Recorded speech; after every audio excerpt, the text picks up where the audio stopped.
Assalamualaikum warahmatullahi wabarakatuh. Salam sejahtera untuk kita semua.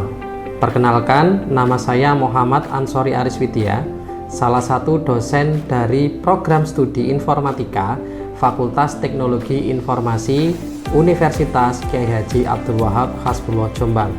Pada kesempatan kali ini, saya akan menjelaskan tentang mata kuliah yang saya ampu, yaitu mata kuliah Mobile Programming. Saya akan memulai dengan menjelaskan deskripsi dan informasi umum dari mata kuliah Mobile Programming. Mobile Programming merupakan mata kuliah wajib bagi mahasiswa semester 5 pada program studi S1 Informatika Fakultas Teknologi Informasi Universitas Kyai Haji Abdul Wahab Hasbullah Jombang. Mata kuliah Mobile Programming memiliki bobot 5 SKS yang terdiri dari 2 SKS untuk teori dan 3 SKS untuk praktikum. Mata kuliah ini bertujuan untuk membekali mahasiswa dengan pengetahuan tentang perancangan serta membangun perangkat lunak yang dapat diimplementasikan pada perangkat mobile dengan studi kasus pada platform Android. Pada mata kuliah ini, secara garis besar akan mempelajari tentang 1. Konsep-konsep dasar tentang pemrograman pada platform mobile. Kedua, penggunaan library dalam peningkatan fitur pada aplikasi mobile. Yang ketiga, penggunaan database pada aplikasi, baik database offline maupun online. Yang keempat, penggunaan application programming interface dalam rangka integrasi dengan server online. Untuk kemampuan yang diharapkan dari mata kuliah ini adalah mahasiswa mampu yang pertama, menguasai konsep-konsep dasar tentang pemrograman pada platform mobile. Yang kedua, mengimplementasikan library tertentu sesuai skenario pada aplikasi mobile. Yang ketiga, mengimplementasikan database pada aplikasi, baik database offline maupun online. Yang keempat, mengimplementasikan application programming interface dalam rangka integrasi dengan server online. Referensi utama yang digunakan di mata kuliah Mobile Programming diantaranya 1. Buku yang berjudul JavaScript Notes for Professional. Yang kedua, buku yang berjudul jQuery Notes for Professional. Yang ketiga, buku yang berjudul Otodidak Pemrograman JavaScript. Yang keempat, dokumentasi online resmi dari Apache Cordova dan referensi pendukung dari berbagai sumber yang relevan. Model perkuliahan dilaksanakan secara sinkronus dengan perkuliahan tatap muka di kelas dan atau tatap maya melalui platform online meeting seperti Google Meet atau Zoom. Sementara metode pembelajaran dalam perkuliahan dilaksanakan dengan ceramah, diskusi, studi kasus, dan praktikum. Perkuliahan dilaksanakan selama kurang lebih 16 pekan yang terdiri dari 14 perkuliahan secara tatap muka dan 2 kali evaluasi sumatif berupa UTS dan UAS. Untuk memudahkan komunikasi dan akses terhadap media pembelajaran, digunakan platform e-learning yang disediakan oleh kampus dan WhatsApp Group, di mana platform e-learning dimanfaatkan untuk diskusi, sharing materi, dan tugas. Sedangkan WhatsApp Group digunakan sebagai media komunikasi dan konsultasi. Tugas yang diberikan terdiri dari 3 tugas yang dikategorikan sebagai tugas kecil, tugas besar, dan tugas akhir, di mana tugas kecil dan tugas akhir dilaksanakan secara mandiri, sedangkan tugas besar dilaksanakan secara berkelompok. Tugas kecil merupakan penugasan dengan konsep studi kasus, di mana mahasiswa secara individu ditugaskan untuk mempelajari dan mencari solusi dari suatu permasalahan. Sementara tugas besar merupakan penugasan dengan konsep discovery learning, di mana mahasiswa secara berkelompok ditugaskan untuk mempelajari dan memahami suatu tema dengan mengumpulkan data dan mencari informasi melalui sumber terbuka. Waktu pengerjaan selama 4 pekan. Tugas akhir dikerjakan secara individu yang memiliki rentan waktu lebih panjang, sekitar 8 pekan, dengan ruang lingkup yang lebih besar dibanding tugas kecil dan tugas besar. Evaluasi sumatif dilaksanakan dalam bentuk ujian, UTS, dan UAS. Secara umum, pembobotan penilaian dalam mata kuliah ini terdiri dari kehadiran 10%, tugas kecil 10%, tugas besar 15%, tugas akhir 20%, UTS 20%, dan UAS 25%. Demikian sekilas informasi tentang mata kuliah Mobile Programming yang saya ampu. Selanjutnya akan saya tampilkan cuplikan dari pembelajaran yang saya laksanakan secara tatap muka di ruang kelas. Selamat menyaksikan. Assalamualaikum warahmatullahi wabarakatuh. Waalaikumsalam warahmatullahi wabarakatuh. Selamat siang semuanya. Siang.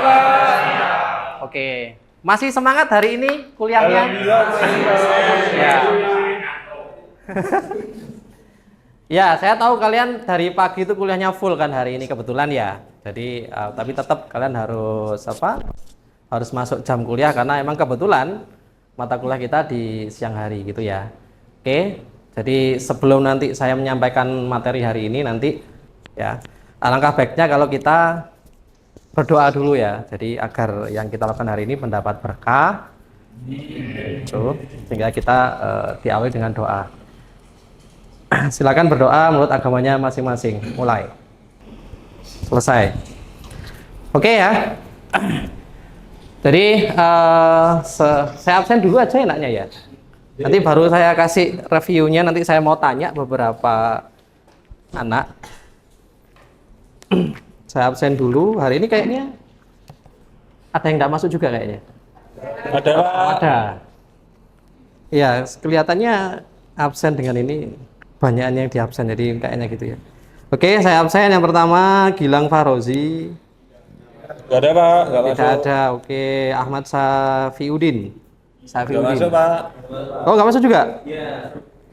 Nur Bayhaqi. Hadir Pak. Oh, ada di belakang. Tumben biasanya di depan itu. Kehabisan kursi kayaknya di belakang.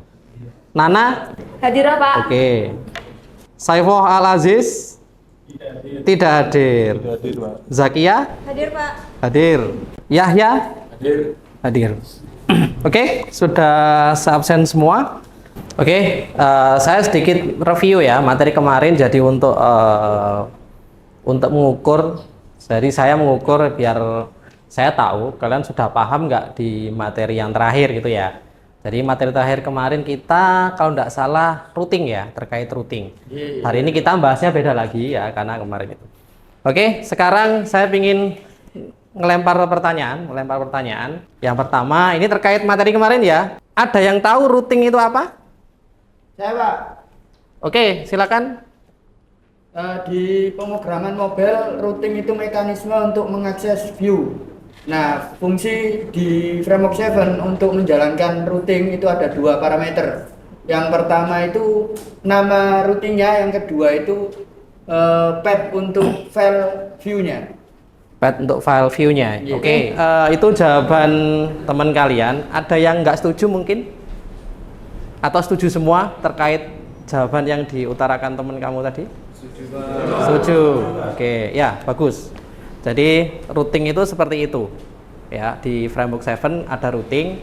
Jadi semua di framework walaupun tidak di mobile itu ada pengaturan routing baik di Laravel, kode igniter ya. Itu kan tapi untuk web ya. Kita kan bahasanya adalah mobile. Jadi mobile kita pakai Framework 7 karena dia juga framework, maka dia juga ada routing juga sama. Oke. Pertanyaan kedua, konsep multi-view itu apa? Ada yang bisa menjawab mungkin? Silakan. Saya Pak, Oke, silakan. multi-view itu mekanisme yang mengatur lebih dari satu view. Jadi di aplikasi Android kan kebanyakan memiliki banyak tampilan view, itu jadi harus diatur agar lebih baik gitu Pak. Oke. Ya, setuju? Atau punya pendapat lain mungkin teman-teman yang lain? Setuju. Oke, ya bagus ya pertanyaannya. Dari 2 pertanyaan tadi kayaknya sudah menggambarkan bahwa kalian paham. Tapi bentar, saya masih punya beberapa pertanyaan lagi ya, karena itu masih 2 kan. Oke, kalau saya mau ngatur routing di Framework 7 itu ada di mana? Di routes.cs. Oke. Kayaknya paham semua ini Dan ya. Oke. Jadi hari ini bahasanya adalah kita membahas yang terkait API. Ya, API. Kenapa kita harus bahas ini? Ya karena pada dasarnya ketika kita membuat aplikasi mobile, basisnya mobile, pasti kita harus terintegrasi dengan server ya, misalkan ya, server. Ya, nggak harus server juga sih, nanti ada beberapa skema yang akan saya sampaikan. Dan skema itu nanti akan menggambarkan, oh ini begini ternyata ya, nggak semua aplikasi mobile itu seperti ini dan seterusnya. Oke.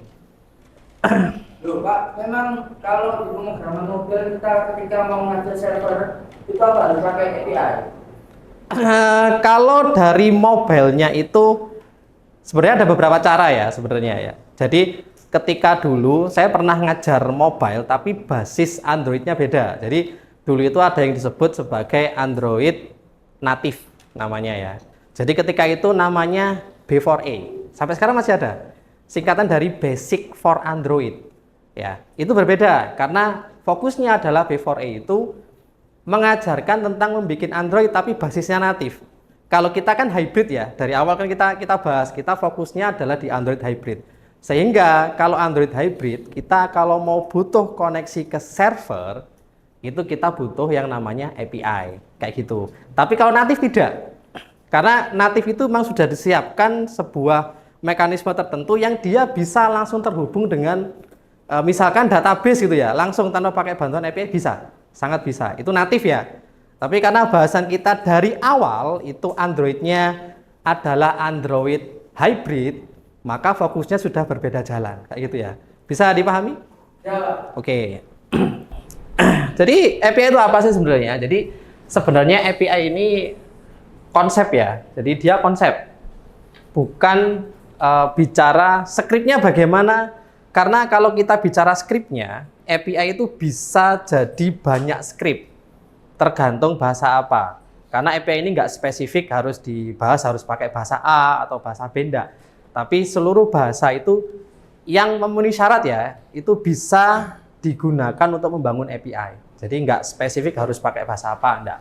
Jadi sebenarnya adalah konsep di mana yang bisa memungkinkan dua buah sistem ya itu bisa berkomunikasi. Komunikasinya bisa model seperti ini. Contoh, platformnya beda atau bahkan bahasa pemrograman juga beda. Jadi misal saya bikin, kalau kita studi kasusnya adalah Android ya, maka Android hybrid ya. Kita kan bahasnya Android hybrid. Maka bahasa JavaScript bisa terhubung dengan misalkan di servernya pakai PHP, jadi dia bisa terhubung dengan PHP. Dua bahasa yang berbeda, tetapi platformnya juga beda. Nah gitu, itu bisa. Jadi konsep API itu bisa memungkinkan dua sistem ini saling komunikasi dengan tujuan tertentu. Ya. Makanya sebenarnya API ini full nanti akan dibahas di mata kuliah integrasi sistem.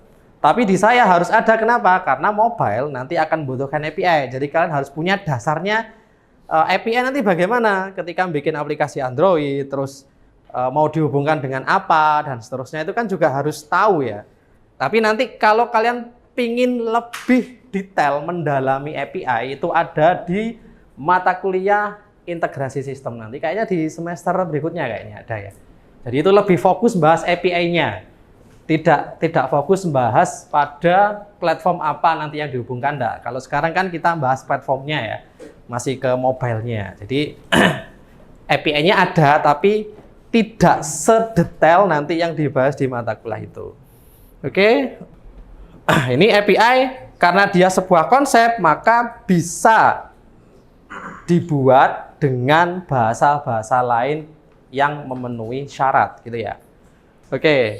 Saya lanjut ini ya. Oke, skema API-nya ya. Skema API. Jadi API itu ada skemanya karena beberapa hal di API itu konsepnya terhubungnya model bagaimana, itu beda-beda nanti. Nah, ini sebentar. Jadi ini skema API ya. Jadi di sebelah kanan itu adalah gambar dari platform.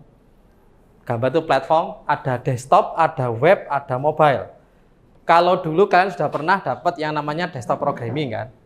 Ya, oke. Kemudian platform web juga sudah. Sekarang kita bahasnya adalah platform mobile gitu kan. Makanya dia ada smartphone di sini. Ada smartphone. Sebelah kanan akan terhubung dengan sebelah kiri, dia akan dihubungkan dengan API. Ya, dihubungkan dengan API. Terhubungnya bisa ke basis data atau ke main system atau ke API lainnya. Yang jarang digunakan adalah ini. Konsep API terhubung dengan API lainnya. Ini yang konsep yang mungkin sedikit jarang digunakan. Oke, setelah saya menyampaikan materinya, ya, saya buka sesi pertanyaan. Ya, barangkali ada yang tidak paham terkait penjelasan saya tadi, atau mungkin ada unek-unek, mungkin pernah baca di mana gitu kok ada konsep begini Pak dan seterusnya. Ya, silakan nanti bisa ditanyakan di ini. Oke, saya. Oke, tanya apa?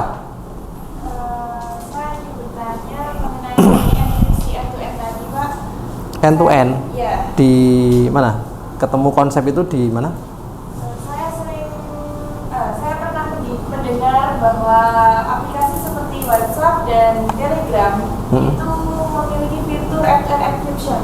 Oh ya, oke, ya, benar. Saya penasaran bahwa apakah fitur tersebut juga termasuk dalam API atau bagaimana keterkaitan antara API dengan fitur tersebut? Terima kasih. Oke. Saya jawab langsung atau ada pertanyaan lain? Enaknya gimana ini? Saya jawab langsung gitu ya? Atau gimana? Saya gambarkan aja ya biar enak. Saya penghapusnya tadi, oh ini. Jadi gini, saya hapus tadi yang gambar ini ya. Jadi begini sebenarnya. Konsepnya, pihak WhatsApp sendiri itu ngeklaim bahwa saya tidak bisa membaca pesan kalian gitu ya. Itu yang ditawarkan WhatsApp. Ini anggap aja servernya WhatsApp gitu ya. Server. Ini aplikasi. Ini aplikasi. Pesan dari sini ke sini, misalkan ini si A, ini si B. Pesan dari A ke B, kan lewatnya sini dulu kan. Server WhatsApp dikirim ke aplikasinya WhatsApp yang di sisi B. Ini dienkripsi, ini didekripsi. Jadi pihak WhatsApp pun klaimnya tidak bisa tahu pesannya apa karena nyampe di server mereka masih enkripsian. Yang bisa buka siapa? Si penerima. Itu end to end. Jadi ini end, istilahnya gitu ya. End to end encryption. Maksudnya data yang dikirimkan itu dienkripsi dulu. Dan yang bisa membuka itu hanya di penerima dan pengirim penerima ya. Begitu juga sebaliknya, kalau ini mau balas juga, ini misalkan. Nah, ini dienkripsi lagi di sini. Sampai sini didekrip. Nah, biar ininya bisa baca, ini juga bisa ngirim. Kayak gitu. End to end itu dienkripsi ya. Dia masuk kategori API, tapi tekniknya dia dienkripsi. Biar data yang dikirimkan lewat jalur ini tidak bisa dibaca orang, maksudnya gitu. Sudah jelas? Atau ada pertanyaan lanjutan mungkin? Oke, ada pertanyaan yang lain? Atau ada yang menambahkan? Barangkali ada. Saya Pak mau tanya. Ya gimana? Pada dasarnya dari penjelasan tadi, konsep API adalah komunikasi antara server dan platform lain. Ya, oke. Untuk pertanyaannya, bagaimana cara mengirim data yang aman dengan API dengan konsep API privat? Jawabannya? Iya Pak. Jawabannya simpel sebenarnya. Sama itu tadi. Jadi sebenarnya gini, jadi biar aman itu apa? Ya tadi, konsep end-to-end encryption tadi. Jadi balik lagi sebenarnya jawabannya hampir sama. Misalkan saya ngirim sebuah handphone, misalkan ya, sebuah handphone. Handphone ini saya taruh kotak. Ya. Kotak ini nggak ada gemboknya. Ya, kotak kardus biasa lah intinya gitu. Saya kirim kurir karena saya mau ngirim ke saudara saya, katakanlah dari Jombang ke Jakarta. Saya ngirim di kurir Jombang. Mungkin enggak terjadi dari Jombang ke Jakarta dibuka oleh pihak yang tidak berwenang, mungkin enggak? Boxnya akhirnya tahu ya, oh isinya HP misalkan, oke. Setidaknya tahu isinya ya, karena tujuannya pingin tahu isinya apa. Bahkan juga bisa hilang kan diambil. Ya. Tapi nggak sampai segitu. Saya pingin tahu isinya apa sih sebenarnya. Boxnya dibuka, disobek gitu ya. Dan tahu isinya HP, sudah selesai sampai itu. Itu ibarat kalau saya nggak ngenkripsi. Ibarat kalau ngenkripsi, saya ngirim HP-nya nggak pakai DOS, pakai kotak pengaman kecil yang ada pinnya, tahu ya? Ada gemboknya, ada pinnya ya, kayak brankas lah. Tapi saya nggak bilang brankas, kalau brankas kan gede kan.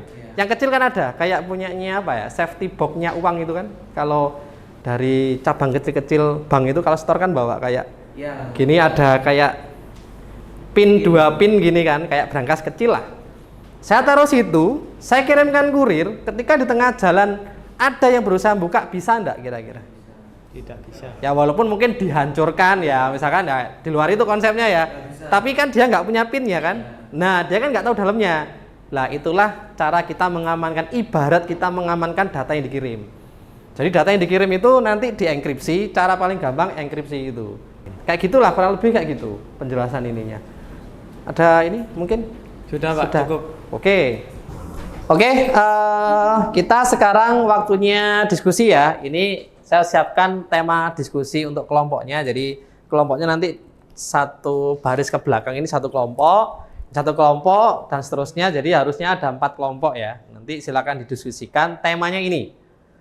Ya, silakan cari pihak ketiga yang menyediakan API untuk kita manfaatkan. Temanya terserah ya, tapi pihak ketiga yang menyediakan API terserah API-nya buat apa. Nanti silakan didiskusikan. Nanti mungkin sedikit dipresentasikan gitu ya sambil ditampilkan di layar. Oke, silakan dimulai di ini kan. Mulai disusun.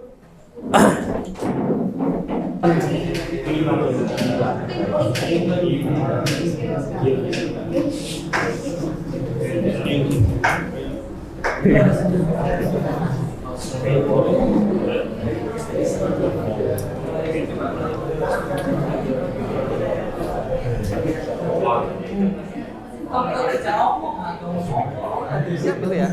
Oke, ini dari kelompok 3 ya. Ini agak unik ini kayaknya. Kalau nggak pegawai bank atau nasabahnya bank mungkin berarti. Ya oke, silakan dipresentasikan kelompok ini, Pak. Ya, ini kita API-nya di BRI ya. Ya. Untuk mencari alamatnya di developer.bri.co.id. Iya, Di ya. sini ada dokumen. Ini buat apa sebenarnya? Buat pelayanan pembayaran, Pak. Oh, layanan pembayaran. Ya, transaksi. Oke, transaksi. Ya, betul. Nah, Ya. untuk melihat API-nya yaitu di sini ada 2 ya. Ada non-snap dan snap. Kita ambilnya yang non-snap, Pak. Di non-snap ini nanti kita ada transaksi transaksional, lalu kita ke Briva. Kita sekarang untuk membahasnya ke Briva ya, Pak ya.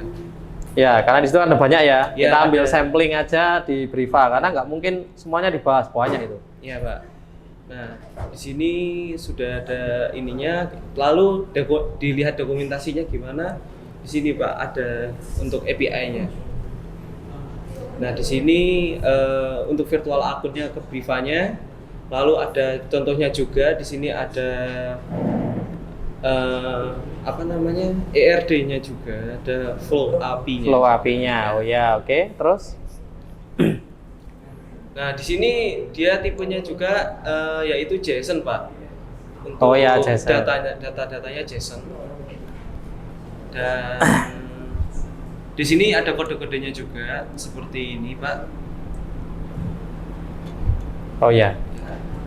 Ini lengkap ya. Dari BRI ini sebuah institusi yang mungkin kita lihat perbankan itu biasanya tertutup sifatnya. Tapi BRI berani untuk ngasih semacam panduan kita untuk biar terhubung, biar bisa diintegrasikan sama sistemnya BRI. Ini contohnya temenmu yang diberikan ini ke Briva ya. Iya, Briva itu Briva. virtual account ya. Iya, Biasanya betul. kalian sering belanja online pakai VA ya kayak gini nih. Ini Briva. Tapi BRI mungkin yang lain kan ada BNI atau BCA gitu kan ya. Oke. Jadi intinya ini adalah API untuk transaksi bayaran, tapi khusus di BRI seperti itu ya. Oke.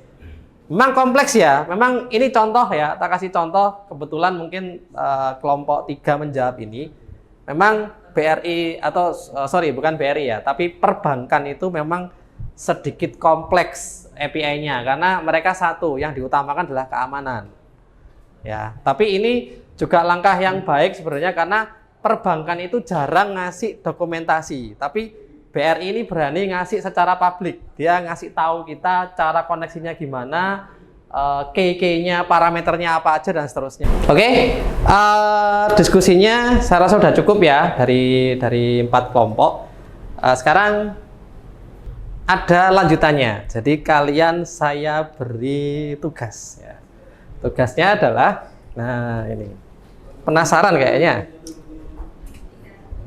Penasaran? Nah, ini tugasnya ya. Oke, tugasnya ini masih berhubungan dengan hasil dari diskusi kelompoknya. Jadi, kalian selama ini kan praktek gitu ya.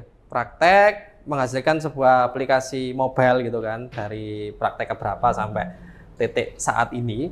Ya, tugasnya adalah silakan aplikasi yang sudah kalian hasilkan diintegrasikan dengan API yang dipilih kelompok masing-masing tadi. Oke, tugasnya udah jelas. Nanti silakan kalau mau didiskusikan dengan kelompoknya lagi silakan kalau tugasnya, karena kan sebenarnya berhubungan sama API yang dipilih kelompok kan. Walaupun aplikasi yang dihasilkan itu kan aplikasi person masing-masing, sehingga tetap boleh kok untuk didiskusikan kelompok ya. Nanti silakan pakai channel terserah kalian, mau di WA atau mau di chatnya e-learning itu kan juga ada. Ya, tapi kalau di chat e-learning nggak se-real time kayak di WA sih. Nanti silakan diskusikan dengan WA. Oke, sebelum saya tutup, saya memberikan kesimpulan terlebih dahulu ya. Jadi apa yang kita pelajari hari ini adalah konsepnya adalah API. API itu konsep yang menghubungkan antar sistem. Walaupun sistem itu beda bahasa pemrograman, beda platform, tapi tetap bisa terhubung ya dengan skema API yang seperti yang saya jelaskan tadi. Ada API ke API lain, ada API ke server ya, atau API ke database juga bisa seperti itu. Dan nanti ketika kalian bangun API, kalian sesuaikan infrastruktur yang ada ya. Seperti kasus saya tadi, kenapa kok saya harus solusinya adalah API ke API ya, karena case-nya adalah infrastrukturnya seperti itu. Ya, kita harus sesuaikan. Jadi masalah itu bisa sesuaikan dengan kondisi di lapangan seperti apa. Kemudian tadi ada yang bertanya terkait end-to-end encryption. Bisa juga kok diterapkan di kita kalau merasa emang data kita penting. Jadi harus dibaca oleh si pengirim dan penerima sehingga harus dienkripsi di perjalanannya ya. Ketika di dalam jaringan itu dienkripsi bisa. Jadi tolong nanti kalau misalkan punya minat di bidang itu, silakan kalian pelajari bab kriptografi di mata kuliah keamanan komputer. Itu ada nanti. Ada. Jadi bahasan enkripsinya bagaimana nggak saya bahas di sini karena itu bahasan mata kuliah lain. Tapi di mata kuliah saya itu memang konsepnya terhubung sama itu ya, di sisi-sisi tertentu kayak gini tadi. Oke, saya rasa udah cukup ya untuk hari ini. Nanti kita ketemu di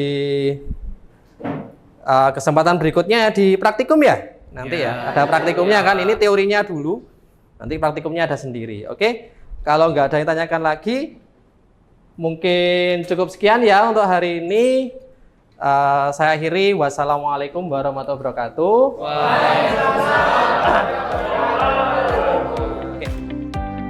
Demikian deskripsi singkat serta cuplikan proses pembelajaran dari mata kuliah mobile programming yang saya ampu.